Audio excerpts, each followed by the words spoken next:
kejadian anak kecil yang tenggelam itu ceritanya begini. Jadi si anak kecil ini berumur sekitar 9 tahun. Kebetulan waktu itu si anak kecil perempuan ini diajak oleh kakak perempuannya yang masih duduk di bangku SMA. Waktu itu si perempuan ini tadi atau kakaknya ini tadi yang SMA ini ketemu dengan pacarnya. Ya istilahnya mereka ketemuan tetapi di sungai itu tadi karena memang pemandangan di sungai itu sangat bagus. Saking asiknya mereka pacaran antara kakaknya dengan pacarnya ini, lupa adik perempuannya ini tadi yang umur 9 tahun tadi. Lupa mereka asik pacaran, ya adiknya main-main, akhirnya kepleset di sebuah gedung. Kemudian sosok hitam itu tadi muncul kemudian mendekat pada Wati. Otomatis Wati yang takut itu mendekat terus dan matanya ini merah, mendekat ke arah kamera. Akhirnya apa? Wati lari, kamera diambil, langsung lari keluar pagar. Angin masih terus, angin masih ribut sekali, masih terus sampai di luar pagar. Si sosok hitam ini tadi langsung menendang pagar itu tadi sampai roboh semuanya.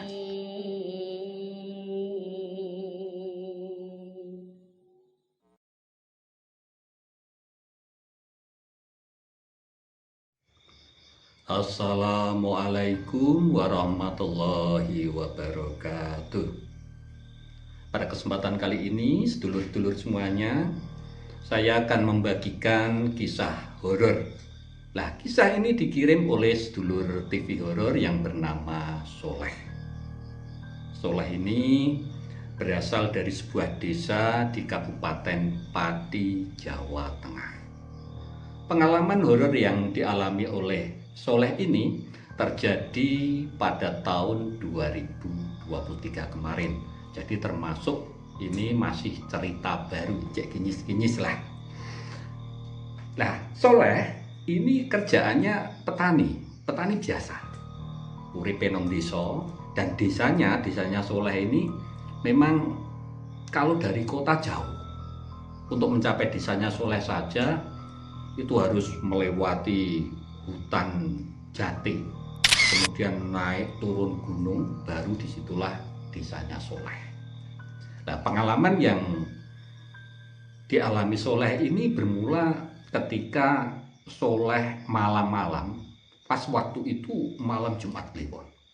Nah, Soleh itu masih ingat betul bahwa malam itu malam Jumat Kliwon.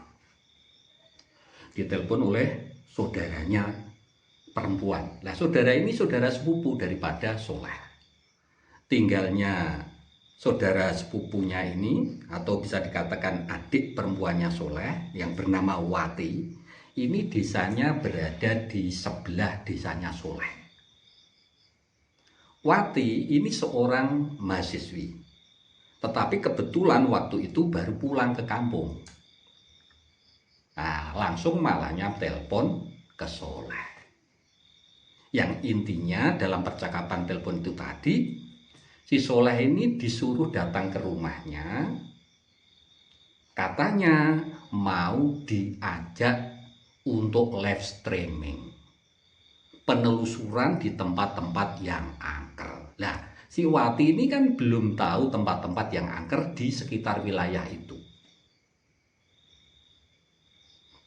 Kemudian Soleh pun akhirnya datang ke adik sepupunya tadi, ke rumahnya, ke tempatnya Wati.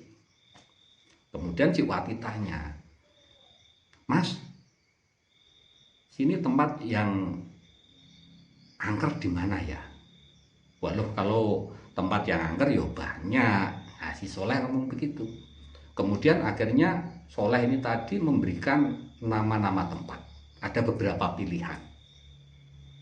Kemudian dari hasil percakapan itu tadi diputuskan untuk mendatangi tempat atau menelusuri tempat yang namanya gudang pembakaran batok kelapa. Nah, gudang pembakaran batok kelapa ini tadi juga berada di tengah hutan. Jadi tempatnya ini apa ya, istilahnya hanya dilingkupi oleh pagar kayu, dan di dalamnya situ hanya semacam brak ya. Brak itu kayak setangkep atap. Jadi tidak ada bangunan permanen di situ, tidak ada. Tetapi sisa-sisa pembakaran batok kelapa masih ada di situ. Kemudian bahan-bahan baku yang di dalam karung juga masih ada di situ. Tetapi tempat itu memang sudah lama tidak berfungsi. Akhirnya keduanya ini tadi, antara Soleh dan Wati, pergi sekitar jam 10 malam. Nah, pergi ke tempat yang dituju, yaitu di gudang batok kelapa tadi, pembakaran arang batok kelapa. Perjalanan keduanya dari rumah sampai ke tempat pembakaran arang batok kelapa yang sudah terlantar itu, mereka lalui dengan riang gembira. Sambil berboncengan motor, si keduanya ini sambil bercanda, tawa, sambil ngobrol ngalor ngidul, tanpa terasa sudah mendekati ke tempat yang dituju.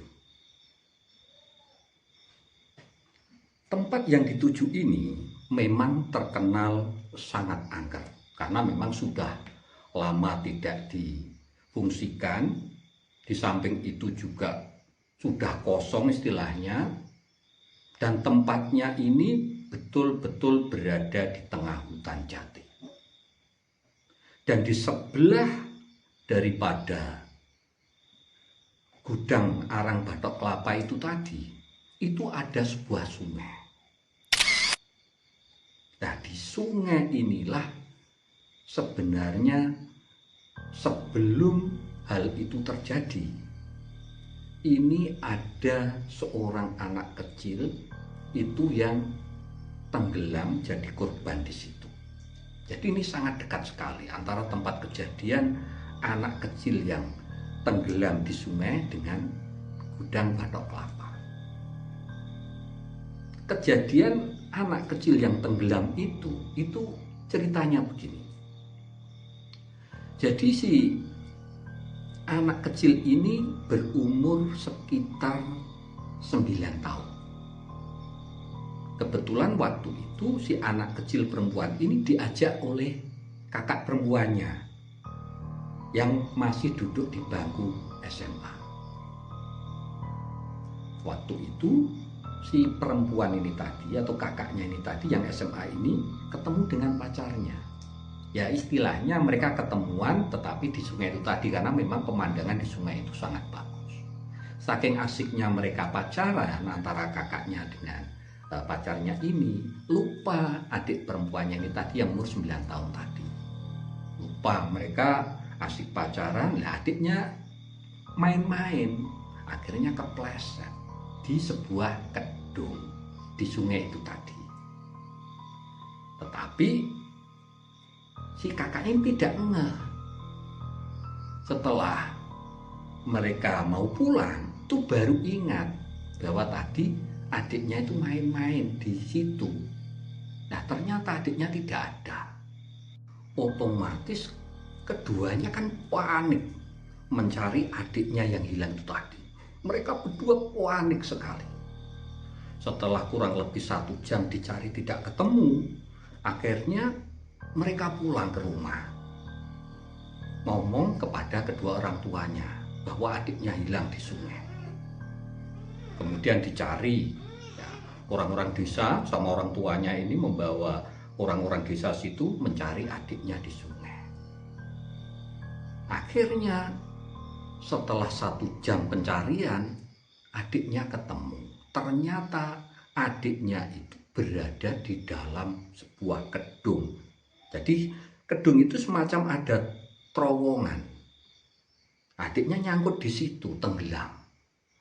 Baru kemudian dibawa pulang. Nah setelah kejadian itu, desas-desus masyarakat sekitar dan orang-orang yang lewat di daerah itu merasa tempat itu angker dan sering dilihati sosok gadis kecil ini. Nah, dari cerita ini maka apa sih Soleh ini tadilah merekomendasikan tempat yang angker itu tadi kepada si Wati. Siapa tahu nanti ketika live streaming itu nanti ada penampakan. Nah ini kan seneng toh. Nah gitu. Nah langsung kita kembali ke Wati sama Soleh.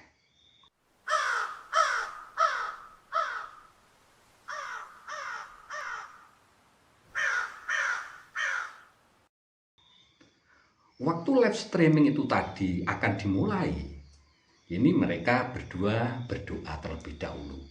Kemudian mereka masuk ke gudang tadi, pembakaran arang batok kelapa. Memang ya di situ tadi tempatnya gudang ini tadi tidak permanen, bangunannya ini tidak permanen, hanya satu atap gitu panjang, kemudian pagarnya ini kayu dan di dalam pagar ini hanya ditutup terpal tapi rapat. Kebetulan pas malam itu tadi pintu gudang itu tadi tidak dikunci. Akhirnya mereka bisa masuk. Akhirnya mereka berdua live streaming di situ. Yang live itu si Wati lah, si Soleh ini mengambil jarak kurang lebih ya 20 meter tapi masih di dalam pagar itu tadi untuk penjagaan ketika nanti Wati ada sesuatu yang tidak diinginkan. Nah gitu.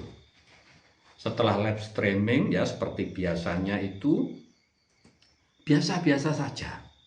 Tidak ada penampakan, tidak ada. Tetapi memang kebetulan waktu itu kata si Soleh ini tadi, ini penontonnya ini semakin naik. Karena memang hostnya ini tadi kan si Wati. Kebetulan Wati ini orangnya cantik. Di samping itu juga ngomongnya enak si Wati ini. Kata si Wati, ketika live streaming itu tadi hanya suara-suara. Jadi kadang memang ada teror suara-suara. Tapi si Wati ini orangnya lumayan berani lah. Tidak takut, hanya sekedar suara-suara saja. Nah, ketika live streaming itu mendekati kurang lebih setengah jam, si Wati ini melihat sosok hitam besar, kurang lebih 3 meter. Jadi hanya sosok hitam melintas saja. Tetapi dicek di kamera, ini tidak tertangkap. Nah, si Soleh ini juga melihat. Jadi arahnya dari arah timur, dari arah sungai itu tadi. Karena sungai ini kan di timur gudang. Dari arah sungai itu masuk ke gudang melintas saja. Tapi jalannya pelan-pelan. Tinggi besar, hitam, berbulu. Tetapi hanya melintas saja. Kurang lebih tidak ada 2 menit. Hanya melintas. Jalan pelan-pelan melintas saja. Tetapi dicek di kamera itu tidak tertangkap. Nah, akhirnya terus si Wati sama si Soleh terus melanjutkan live streamingnya. Kurang lebih mendekati waktu 1 jam ketika live streaming itu. Ini Wati melihat betul-betul ini sosok hitam itu tadi itu kembali lagi. Kembali di tempat itu tadi. Tetapi hanya diam saja. Diam saja di pojokan. Dan ketika dilihat di kamera, itu juga tidak terlihat. Tetapi Wati melihat, Soleh juga melihat. Nah itu. Setelah beberapa detik, akhirnya sosok hitam itu tadi pun hilang. Kemudian live streaming terus berlanjut. Mereka lanjutkan terus, meskipun tidak ada sosok yang tertangkap oleh kamera. Ketika live streaming itu terus berjalan, Kadang-kadang hanya suara-suara saja, ya, teror suara-suara. Tetapi kalau suara ini memang masuk ke dalam live streamingnya. Akhirnya agak bosen toh, ini si Soleh agak bosen.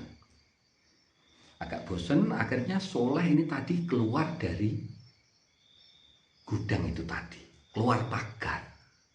Tinggal Wati sendirian di situ. Wati juga agak jengkel karena apa? Katanya yang tempat itu tadi angker, sering diperlihatkan sosok-sosok itu, orang juga sering melihat di situ. Ternyata hanya sosok tinggi hitam besar itu saja.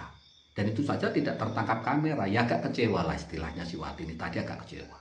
Akhirnya ngomel-ngomel sendiri kadang-kadang. Si Wati ini ngomel-ngomel. Ngomel-ngomelnya begini. Dia itu ngambil batu, ya batu kerikil. Itu kemudian dilemparkan ke tempat tadi yang ada sosok tadi, tapi sudah tidak ada sosoknya. Dilemparkan ke tempat Wati sambil ngomong, muncul lo, muncul lo, muncul lo. Kalau berani tampakkan di kamera. Sambil ngomel-ngomel nih si Wati ini, sambil ngelemparin itu tadi, pakai kerikil, pakai batu-batu kecil itu. Nah, tidak selang lama, akhirnya apa? Ada angin ribut besar, ada angin itu bertiup besar sekali, wut, besar sekali.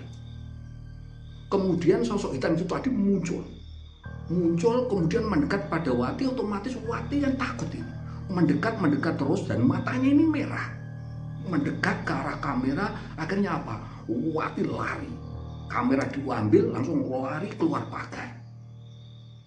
Angin masih terus ini, angin masih ribut sekali, masih terus.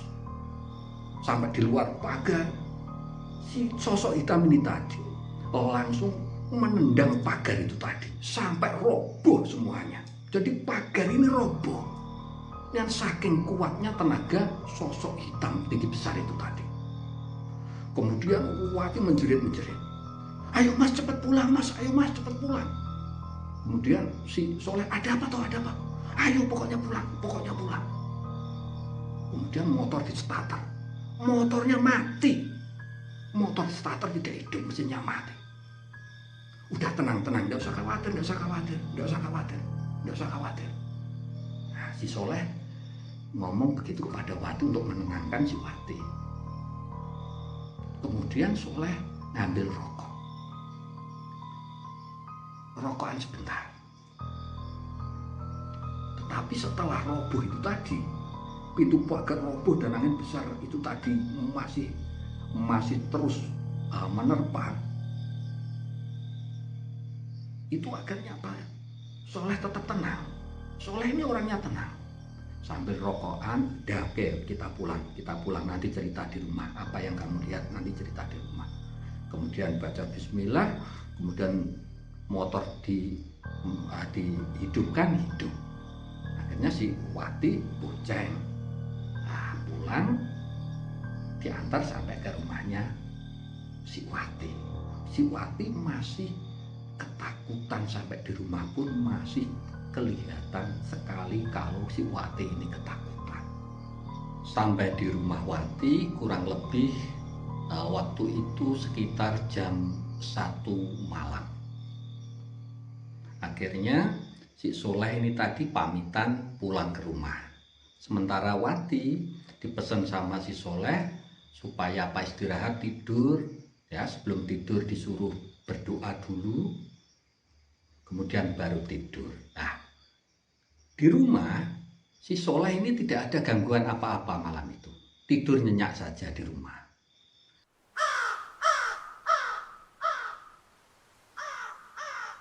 Keesokan harinya si Soleh ini ditelepon oleh Wati lagi. Di dalam telepon itu tadi Wati ngomong kepada si Soleh begini, mas, tadi malam sosok hitam itu tadi datang lagi ke rumah mas. Wah, kamu itu mengada-ada saja, paling kamu ketakutan itu atau hanya halusinasi, paling ngomong begitu si Soleh kan. Mas ini tidak percaya sih, tadi malam itu mas, Ketika saya ini mau ke kamar mandi, ini sekitar jam 3 lebih seperempat menit lah, kurang lebih segitu. Itu saya itu melihat, Mas, sosok hitam itu tadi ada di halaman rumah saya. Kemudian saya kan otomatis takut toh, Mas. Saya membangunkan ibu. Nah, ibu tak suruh melihat, ibu juga melihat, Mas. Jadi saya sama ibu waktu itu, malam itu tadi, saya juga lihat, ibu juga lihat, Mas. Wah, mosok sampai ngikut ke rumah toh. Bener, Mas. Akhirnya apa? Mau percaya tidak percaya si Soleh ya mengiyakan saja toh. Tetapi si Soleh ini kan di rumah tidak ada gangguan apa-apa. Pikirnya si Soleh ya hanya karena Wati masih ketakutan atau karena masih berhalusinasi gitu. Tapi kalau ternyata ibunya juga melihat, ini kan jadi tanda tanya nih, si Soleh ini tanda tanya. Nah, akhirnya setelah kejadian itu, si Wati ini mengalami sakit. Setiap malam, si Wati ini selalu dilihatin sosok-sosok di sekitar rumahnya. Bahkan di hari ketiga waktu setelah live streaming itu tadi, malam-malam sekitar jam 1 itu ada yang ketok-ketok pintu rumah. Kemudian setelah dibuka oleh Wati, tidak ada siapa-siapa, hanya ketok-ketokan suara pintu saja, tok tok tok tok. Setelah dibuka tidak ada siapa-siapa. Kemudian Wati beranjak tidur. Nah, ketika sampai di kamar dan mau tidur, ini jendelanya diketok orang lagi. Tok tok tok tok tok. Otomatis Wati kan ya agak curiga. Kok malam-malam ada yang ngetok pintu jendela kan gitu. Setelah dibuka juga tidak ada apa-apa. Kemudian Wati beranjak tidur lagi. Nah, di situ Wati ini mendengar suara dari arah jendela itu tadi. Mbak, adem mbak, mbak, adem mbak. Suara mbak, dingin mbak, kalau bahasa Indonesia semacam itu. Wati otomatis kaget. Akhirnya apa? Wati tidak berani tidur sendirian di kamarnya, nyusul ke kamar ibunya. Kemudian pagi harinya cerita Wati kepada ibunya. Nah, dari keterangan si ibu ini tadi, kemungkinan yang suara mbak adem mbak, mbak adem mbak itu tadi adalah sosok si kecil yang tenggelam tadi di sungai. Itu juga ikut ke rumah.